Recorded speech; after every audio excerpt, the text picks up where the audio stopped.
제 20장.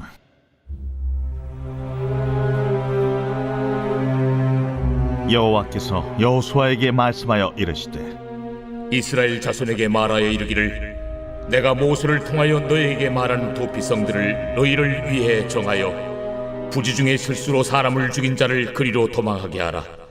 이는 너희를 위해 피의 보복자를 피할 곳이니라. 이 성읍들 중에 하나에 도피하는 자는 그 성읍에 들어가는 문 어귀에 서서 그 성읍의 장로들의 귀에 자기의 사건을 말할 것이요 그들은 그를 성읍에 받아들여 한 곳을 주어 자기들 중에 거주하게 하고 피의 보복자가 그의 뒤를 따라온다 할지라도 그들은 그 살인자를 그의 손에 내주지 말지니 이는 본래 미워함이 없이 부지 중에 그의 이웃을 죽였음이라. 그 살인자는 회중 앞에 서서 재판을 받기까지 또는 그 당시 대제사장이 죽기까지 그 성읍에 거주하다가 그 후에 그 살인자는 그 성읍 곧 자기가 도망하여 나온 자기 성읍 자기 집으로 돌아갈지니라 하라.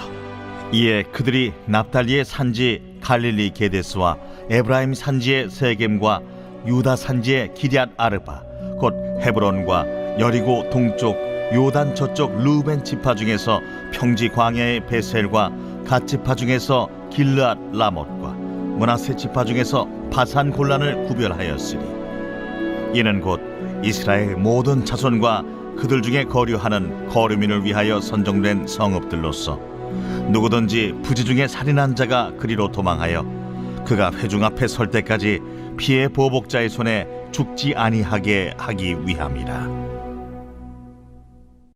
빛이 있으라. 우리 한남은 성도 여러분, 오늘 하루도 말씀의 은혜와 지혜로 복된 날 되시기를 주님의 이름으로 축복합니다. 오늘 우리가 함께 나눌 말씀 여호수아 20장 도피성에 관련된 기록이에요. 굉장히 이제 말씀이 짧죠.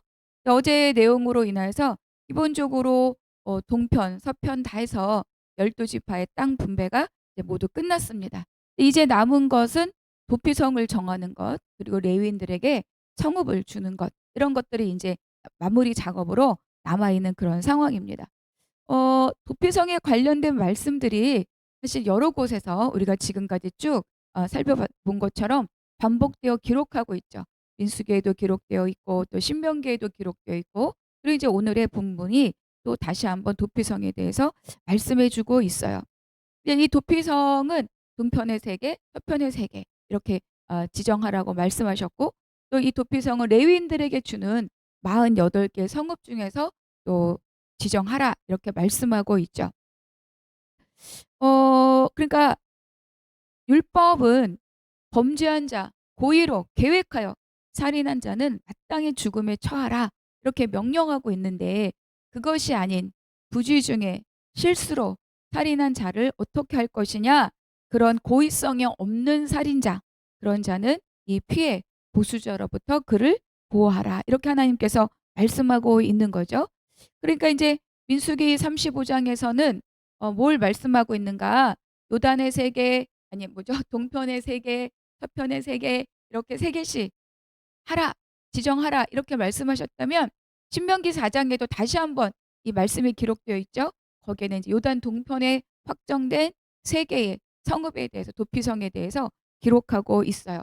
왜냐하면 이제 요단 동편은 땅 분배가 이미 끝난 상황이니까 바로 모세를 통하여서 요단 동편의 3개의 도피성을 이제 지정하고 그것을 기록하고 있는 게 또 신명기 4장입니다. 그러니까 하나님이 말씀하신 대로 땅을 분배받는 것뿐만 아니라 거기에 아주 구체적으로 또 하나님께서 살리기 위한 하나님의 디테일한 법칙들을 다 완전하게 실행하고 있음을 우리에게 말씀해 주고 있습니다. 2절과 3절 같이 읽어볼게요. 이스라엘 자손에게 말하여 이르기를 내가 모세를 통하여 너에게 말한 도피성들을 너희를 위하여 정하여 3절 부지 중에 실수로 사람을 죽인 자를 그리로 도망하게 하라. 이는 너희를 위해 피해 보복자를 피할 곳이니라. 도피성을 생각할 때 이제 기억해야 될 2가지가 있다면, 하나는 계속 반복되는 것처럼 부지 중에 살인한 자를 피하게 하라, 그들을 보호하라, 피해 보수자로부터 그들을 보호하라, 이게 첫 번째고요. 두 번째는 뭐냐면 너희를 위하여 정하라입니다. 너희를 위하여 정하라. 그러니까 이 오살자, 부주 중에 살인한 자에 대한 말씀은 여러 곳에서 반복되어 말씀을 드렸고, 이 도피성이라는 것이 뭐냐면 정말로 사건을 일으킨 당사자를 위한 것이 아니라 그 이스라엘 백성 모두를 위한 도피성이고, 그 모두를 위한 준비이고, 그 모두를 위한 선물과 같은 것이 바로 이 도피성이다. 이렇게 하나님께서 말씀하고 있는 거죠. 왜 그렇습니까? 우리 모두가 다 이런 형편에 처할 수 있기 때문인 거죠. 그러니까 신명기에서도 잠시 말씀을 나누었는데, 우리 중 누구도 나는 절대로 그렇게 하지 않는다. 나는 절대로 그럴 일이 없다. 이렇게 우리가 누구도 하나님과 사람 앞에서 장담할 수 없다는 거예요. 그만큼 우리는 연약한 존재이고 어떤 것도 나를 보장하고 내 스스로를 장담할 수 없다. 하나님께서 이거를 너무나 잘 알고 계시기 때문에 정말로 사건 앞에 닥친 자뿐만 아니라 이스라엘 백성 모두를 향한 하나님의 배려이고 하나님의 준비이고 하나님의 선물이다. 이렇게 말씀해 주고 있습니다. 6절 같이 읽겠습니다. 그 살인자는 회중 앞에 서서 재판을 받기까지 또는 그 당시 대제사장이 죽기까지 그 성읍에 거주하다가 그 후에 그 살인자는 그 성읍 곧 자기가 도망하여 나온 자기 성읍 자기 집으로 돌아갈지니라 하라 하시니라.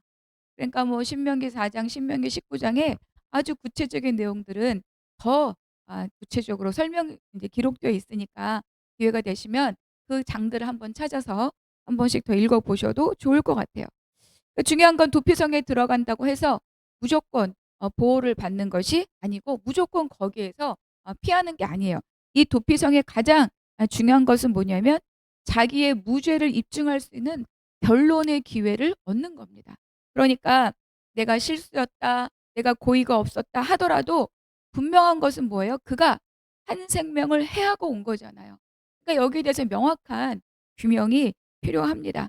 그래서 일단은 판결이 있기까지 보호를 하고, 그리고 재판에 회부되어서 그가 정말로 부지 중에 실수로 고의성이 없었던 그런 오살자였다라고 그 공동체에서 여기 있는 대로 장로들이 제사장들이 판결을 하면 그때 이제 거기에 끝까지 머물게 되는 거죠. 그런데 변론하고 조사하여서 오살자가 아니라고 판결이 되면 그는 그냥 이 도피성으로부터 밖으로 내어 쫓겨야 됩니다. 그때 이 피해 보수자에게 보복을 당하는 것은 아무도 책임지지 않아요. 왜? 그가 피를 흘린 것에 대해서 값을 치르는 거기 때문인 거죠. 그런데 이런 제도와 법적 절차가 또 이제 오살자에게만 해당되는 것이냐?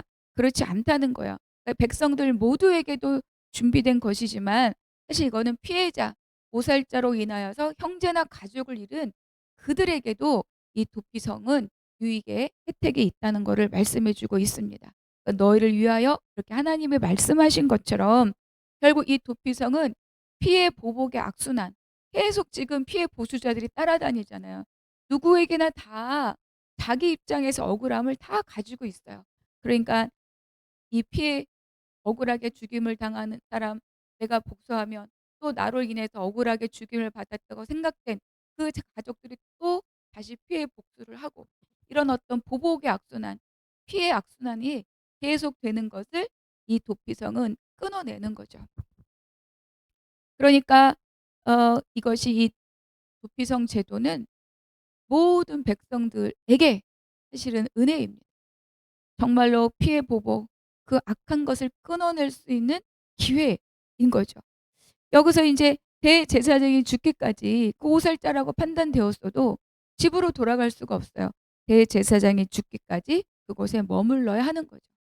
일종의 가택연금 같은 겁니다. 가족과 떨어져 지내야 되고.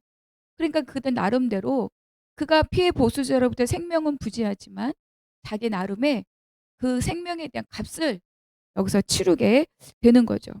그리고 또 이 피해자 가족들은 이렇게 시간적, 공간적 이 간극을 통하여서 막 이렇게 폭발했던 감정들을 다스리고 또 그 모든 상황들을 돌이켜 볼 수 있는 기회를 얻게 되는 거예요. 그래서 이렇게 생각할 수 누구라도 나라도 이러한 상황에 놓여 있을 수 있다. 누구라도 하나님 앞에 완전한 자가 없다. 이런 것들을 돌이켜 깨닫게 되는 거죠. 그래 인해서 복수로 인한 원한의 관계가 반복되는 것이 아니라 하나님의 말씀의 통치, 하나님의 은혜를 서로 심중에 새기게 되는, 그것이 바로 하나님이 너희를 위하여 정하라라고 하신 하나님의 가장 큰 뜻입니다. 그래서 이 도피성으로 인해서 연속되는 복수의 굴레, 반복되는 죄의 굴레를 끊어내는 것이 바로 이 도피성이 갖고 있는 가장 큰 은혜이고 혜택이고, 우리를 위해 주신 하나님의 사랑의 배려이다. 여기서 말씀하고 있죠. 대제사장이 죽기까지 머무는 것. 대제사장은 하나님과의 관계를 중재하는 자잖아요. 하나님께 희생제사를 드리는, 집례하는 자이고, 그리고 속죄제를 드리는, 집례하는 자의 가장 대표격인 사람이 바로 이 대제사장입니다. 결국은 그의 죽음은 이 살인한 자에 대한 죄를 대속하는 역할을 해주는 거죠. 그래서 대제사장이 죽으면 거기 있던 모든 자들이 다 그야말로 사면받고 방면받는 그런 효과를 얻습니다. 그리고 나서 바로 이 오살자는 자기의 집으로 돌아갈 수 있다. 이렇게 말씀해 주고 있어요. 그러니까 이 대제사장의 죽음은 우리에게 무엇을 말씀해 주느냐? 우리의 모든 죄를 지고 십자가에 달려 돌아가신 예수 그리스도, 그분의 십자가의 죽음을 우리에게 예표해 주는 거죠. 예수님은 자신을 십자가에 못 박은 자들을 향해서 하나님께 이렇게 기도하시잖아요. 아버지, 저들을 사하여 주옵소서. 자기들이 하는 일을 알지 못함이니이다. 결국 뭔가요? 예수님이 자기를 못 박은 자들, 이들을 아버지 앞에 변론하고 있는 거예요. 하나님, 아버지, 저들은 오살자입니다. 모르고 지은 죄입니다. 고의성이 없는 것입니다.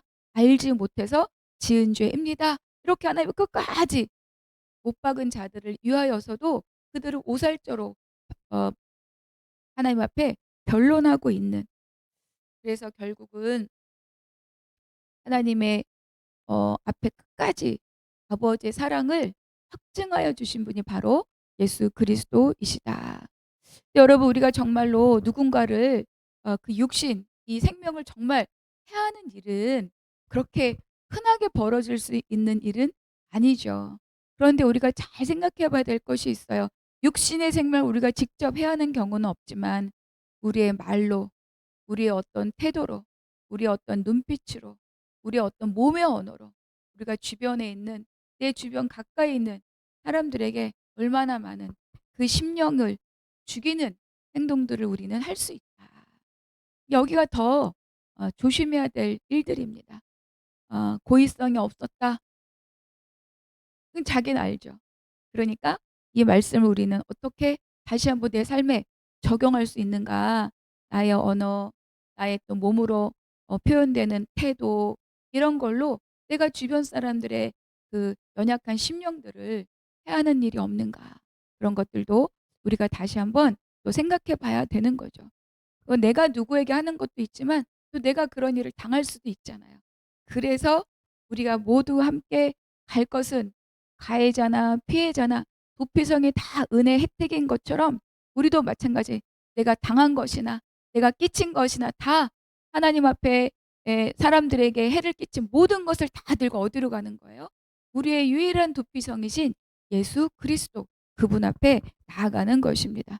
또 우리의 마음의 상처로 인한 고통, 또는 삶의 어려움으로 인한 어떤 좌절, 또 누군가로 인해서 받은 아픔, 이 모든 것들을 다 들고 우리가 갈 곳은 우리의 도피성이신 예수 그리스도밖에 없다. 그래서 로마서 8장에서 이렇게 말씀하고 있죠. 그러므로 이제 그리스도 예수 안에 있는 자에게는 결코 정죄함이 없나니 이는 그리스도 예수 안에는 생명의 성령의 법이 죄와 사망의 법에서 너를 해방하였음이라. 내가 갖고 있는 자책이나 내가 갖고 있는 모든 교만이나 우리가 정말 날마다 주님 앞에 엎드려서 하나님이 주신 그 자유함을 입을 때 우리가 정말로 이 땅에서 복된 자의 삶을 살 수 있다. 이렇게 성경은 우리에게 말씀해 주고 있어요. 7절 8절에 보면 6개의 도피성이 다 이제 낱낱이 기록되어 있죠. 납달리 산지 게데스, 에브라임 산지 세겜, 유다 산지 헤브론, 루벤 지파 중에서 베셀, 갓 지파 중에서 길랏 라못, 므낫세 지파 중에서 바산 골란. 9절 함께 읽겠습니다. 이는 곧 이스라엘 모든 자손과 그들 중에 거류하는 거류민을 위하여 선정된 성읍들로서 누구든지 부지 중에 살인한 자가 그리로 도망하여 그가 회중 앞에 설 때까지 피해 보복자의 손에 죽지 아니하게 하기 위함이라. 그래서 동쪽과 서쪽 그리고 북쪽, 중부, 남부 골고루 다 전 지역에 이 도피성을 하나님이 지정해 하신 거죠. 그러니까 이스라엘 이 뭐죠? 전부 다 자기가 살던 지역으로부터 하루길 안에 갈 수 있도록 이 도피성을 두도록 하셨습니다. 그러니까 중요한 게 또 있어요. 이 도피성 제도는 여기 9절에 기록된 것처럼 이스라엘 백성들에게만 해당되는 것이 아니라 거류하는 거류민, 결국 이방인까지도 동일한 혜택이 주어진다고 여기서 말씀하고 있어요. 그들이 이방인이라 하더라도 그들의 생명의 가치는 동일하다고 지금 우리에게 말씀해 주고 있는 거죠. 물론 이 이방인들도 동일한 하나님의 율법에 저촉을 받는 것이고 그랬을 때 하나님의 법에 동일한 혜택도 가질 수 있다. 우리가 잘 알고 있는 뭐 라합, 또 뭐 기브온 사람 다 여기에 해당되는 사람들입니다. 그러니까 하나님께서 죄인을 부르시는 그 마음에는 차별함이 없으시다. 누구든지 예수 이름을 부르는 자에게는 하나님의 구원이 임한다. 오늘에게 우리에게도 말씀해 주고 있습니다. 20장 정리하면서 묵상 질문 함께 나누겠습니다. 오늘 나에게 주신 은혜의 한 구절 그 말씀 기록하고 또 적용해 보시기 바랍니다. 두 번째, 내가 누군가에 대해 또는 어떤 일에 대해 원수 삼고 있는 마음은 없습니까? 너희를 위하여 정하라는 하나님의 말씀을 기억하고 또 기도하고 그 마음을 그 원수 삼고 있는 그 마음을 끊어내는 오늘 하루가 되시기를 바랍니다. 세 번째, 나는 예수 그리스도를 내가 피하고 사함받는 도피성으로만 삼고 있습니까? 아니면 그것을 갖고 세상에 나와서 예수 그리스도를 기업으로 삼고 회복하고 확장하는 그 삶을 살고 있습니까? 기도하겠습니다. 하나님 감사합니다. 오늘 하루 주의 은혜 가운데 깨달은 말씀으로 강건히 살게 하여 주시옵소서. 누구에게나 참 도피성이신 예수를 전하는 하루가 되게 하여 주시옵소서. 모든 것 감사하고 우리 주 예수 그리스도의 이름으로 기도하옵나이다. 아멘.